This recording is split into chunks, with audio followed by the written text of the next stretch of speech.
मुख्यमंत्री मनीष सिसोदिया जेल से बाहर आ चुके हैं और आते के साथ उन्होंने अपना कमान संभाल लिया। ऐसा हम इसलिए कह रहे हैं क्योंकि उन्होंने जेल से रिहा होते ही पद यात्रा शुरू कर दी। और आप मेरे पीछे देख सकते हैं कि किस तरीके से ये हुजूम लोगों का आप देख रहे हैं। नमस्कार, मैं हूं आपके साथ मनीषा सिंह और आप देख रहे हैं एबीपी लाइव। और इस वक्त हमारी मौजूदगी पूर्वी दिल्ली के पटपड़गंज में है। यहाँ पर खुद मनीष सिसोदिया पद यात्रा करेंगे। ये उनका 7वां पद यात्रा है। चलिए आपको लिए चलते हैं उसी रैली की तरफ।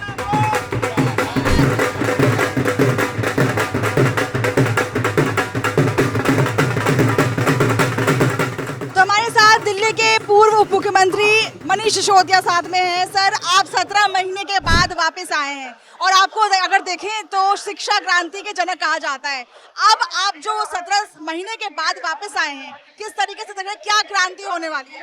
देखिए, क्रांति तो यही है कि लोग अरविंद केजरीवाल जी को इतना प्यार करते हैं दिल्ली में कि उन्होंने प्रार्थनाएं की हैं, दुआएं की हैं।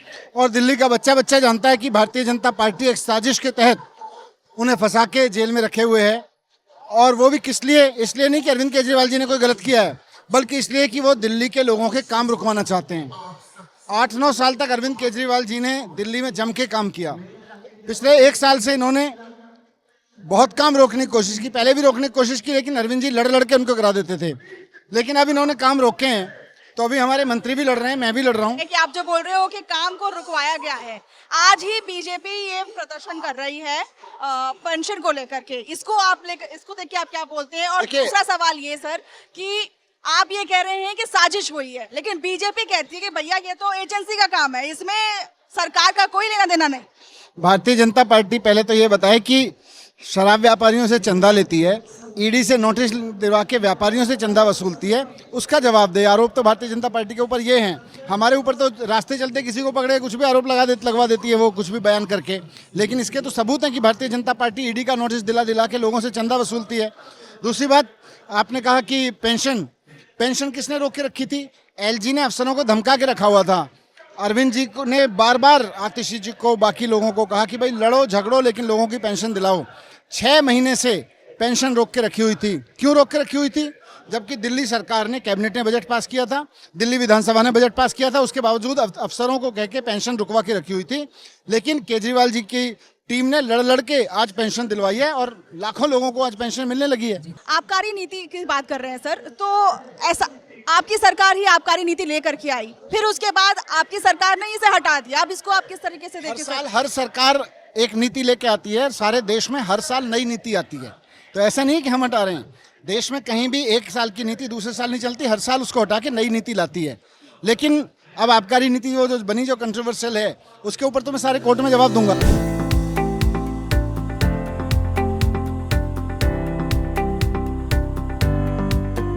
तो दिल्ली के पूर्व उप मुख्यमंत्री अब पदयात्रा कर रहे हैं और देखा जाए तो राजनीतिक माहौल से ज्यादा अब यहाँ पर चुनावी माहौल देखने को मिल रहा है। हमारे साथ कुछ लोग हैं यहाँ पर, उनसे बात करते हैं और जानते हैं कि अभी दिल्ली का माहौल क्या कहता है। आपसे हम बात करेंगे। सबसे पहले हम ये जानने की कोशिश करेंगे कि 17 महीने बाद मनीष सिसोदिया जेल से बाहर आए हैं, इसको आप किस तरीके से देखते हैं? मैम, हमारे लिए तो उत्सव जैसी बात है, क्योंकि इतने दिनों तक हमने तपस्या की तरह यहाँ पर जो देखा है, जो सुना है लोगों से, और जिस तरह का हमने यहाँ पर मतलब एक तरह से बहुत परेशान रहे हम लोग उनके बिना, पर अब जब आए हैं तो बहुत ही अच्छा, हमारे लिए तो उत्सव जैसी। आते के साथ, जेल से बाहर निकलते के साथ उन्होंने अपनी कमान संभाल ली है। लगातार वो पदयात्रा पे पदयात्रा कर रहे हैं। 7वां पदयात्रा आज है। इसको आप किस तरीके से देखते हैं कि आने वाले चुनाव या 6 महीने के बाद यहाँ पर विधानसभा चुनाव है, क्या हम इसको इस तरह से देखें कि अब ये जो तैयारी है, पदयात्रा है, वो उस चुनाव को लुभाने के लिए या फिर लोगों को लुभाने के लिए? लोगों को लुभाने के लिए नहीं है, क्योंकि वो दिल्ली के जन नेता हैं। वो जनता से डायरेक्ट कनेक्ट थे और यहाँ की जो विधानसभा है, पटपड़गंज विधानसभा, उनकी खुद की है, तो लोगों से वो कनेक्ट थे। सुबह भी यहाँ पर आए थे, तो ऐसा नहीं है कि क्या नाम है वो लुभाने के लिए, लेकिन लोगों से वो कनेक्ट रहते थे। 18 महीने में वो कनेक्ट नहीं हो पाए, तो इसलिए वो हर विधानसभा में जाकर लोगों से कनेक्ट होने का काम कर रहे हैं, ताकि जो लोगों की समस्याएं थी, जो लोगों की परेशानियां थी, उनको वो खुद सुन सके। नंबर्स की बात कर रहे हैं आप। अगर हम लोकसभा चुनाव के नतीजों को देखें तो जितना दावा आम आदमी पार्टी कर रही थी कि सातों की सातों सीट पर आम आदमी पार्टी काबिज होगी, ऐसा हुआ नहीं। अब आप इसको किस तरह से देखते हैं कि आने वाले विधानसभा चुनाव में वो अच्छा प्रदर्शन दे पाएगी या नहीं? देखिए, लोकसभा चुनाव की पृष्ठभूमि अलग होती है, उसका माहौल अलग होता है, विधानसभा का अलग होता है। चूँकि 2015 में भी, उससे पहले 14 का लोकसभा चुनाव हुआ था, तब 7 की 7 सीटें बीजेपी को दिया था जनता ने, और तुरंत बाद जो है जनता ने 2015 में 70 में 67 सीटें जो है भाजपा को दिया है, आम आदमी पार्टी को दिया है। उसके बाद 2019 का इलेक्शन भी आप देखिए तो 7 की 7 सीटें भाजपा को दिया, और 2020 में एक साल बाद तुरंत 70 में 62 सीटें जो है आम आदमी पार्टी को दिया। आप कह रहे हैं कि इस बार आम आदमी पार्टी की बारी है? तो बिल्कुल निश्चित तौर पे जनता आम आदमी पार्टी को ही देगी, और चूंकि केजरीवाल दिल्ली के लाल हैं तो आम आदमी पार्टी के साथ ही जनता रहेगी। ये षड्यंत्र था बीजेपी का, और इस षड्यंत्र को अब ढीला कर दिया गया है। अब धीरे धीरे आम आदमी पार्टी के जितने भी नेता थे वो छूटने लगे हैं। देखना अब जल्दी ही अरविंद केजरीवाल जी भी बाहर आ जाएंगे। देखिए मैडम, जैसे एक बिना माँ बाप के एक बच्चा होता है ना, ऐसी हमारी विधानसभा थी बिना मनीष सिसोदिया जी के।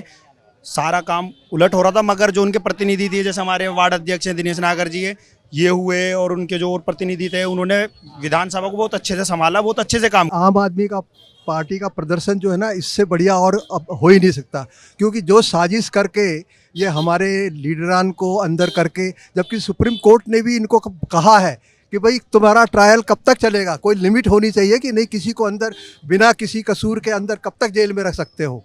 तो आप ये देखिए, कंप्लीट साजिश है ये। आने वाले चुनाव में आप भाजपा का प्रदर्शन और आम आदमी पार्टी का प्रदर्शन किस तरीके से देखते हैं? कौन सी पार्टी ज्यादा प्रभावशाली दिख रही है?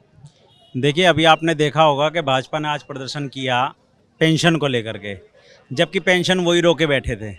तो इनका प्रदर्शन तो सब नकली है, क्योंकि इनके पास कोई एजेंडा है नहीं। दिल्ली के लिए कोई एजेंडा नहीं है। जो आम आदमी पार्टी ने अब तक जो 10 सालों में सुविधाएं दी हैं दिल्ली वालों को, वो एक एक रग रग में लोगों के में बसा हुआ है। सब केजरीवाल जी को अपने बेटे की तरह, अपने भाई की तरह प्यार करते हैं, और जो दिल्ली की जनता के बारे में केजरीवाल सरकार ने सोचा है। तो हमारे साथ कुलदीप कुमार हैं, जो पिछले चुनावों में वो आम आदमी पार्टी के कैंडिडेट भी रह चुके हैं। आपसे हम बात करेंगे। आप बताइएगा कि मनीष सिसोदिया 17 महीने बाद रिहा हो चुके हैं, लगातार वो पद यात्रा कर रहे हैं, इसको आप किस तरीके से देखते हैं?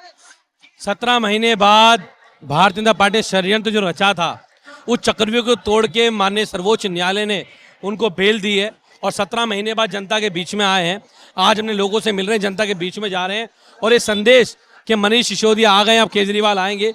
दिल्ली के लोगों को उम्मीद है कि मनीष सिसोदिया आ चुके हैं, केजरीवाल जी आएंगे। भारतीय जनता पार्टी षड्यंत्र रचा था जेल में रखने का, वो षड्यंत्र को तोड़ने का काम आके सर्वोच्च न्यायालय ने किया। मनीष सिसोदिया जी की ईमानदारी का सबूत वो है जो उनको आज बेल मिली है, और वो बाहर आए 17 महीने बाद। तो ये सभी के लिए बहुत खुशी का विषय है। मनीष सिसोदिया आ गए, केजरीवाल भी आएंगे, ये एक नया कैंपेन आम आदमी पार्टी की तरफ से चलाया जा रहा है। ये कैंपेन इसलिए चलाया जा रहा है ताकि अरविंद केजरीवाल बाहर आ सके। उनको, इन सभी को एक ही बात की दरकार है कि कब दिल्ली के मुख्यमंत्री अरविंद केजरीवाल बाहर आएंगे। आप मेरे पीछे देख सकते हैं किस तरीके से लोगों का हुजूम और लोगों में जोश देखने को मिल रहा है। ये जोश मनीष सिसोदिया के बाहर आने का है, और इन सभी को एक ही बात की दरकार है कि कब दिल्ली के मुख्यमंत्री अरविंद केजरीवाल जेल से बाहर आएंगे और दिल्ली की कमान फिर से पहले की तरह संभालेंगे। कैमरा पर्सन जसमीत के साथ मनीषा सिंह, एबीपी लाइव।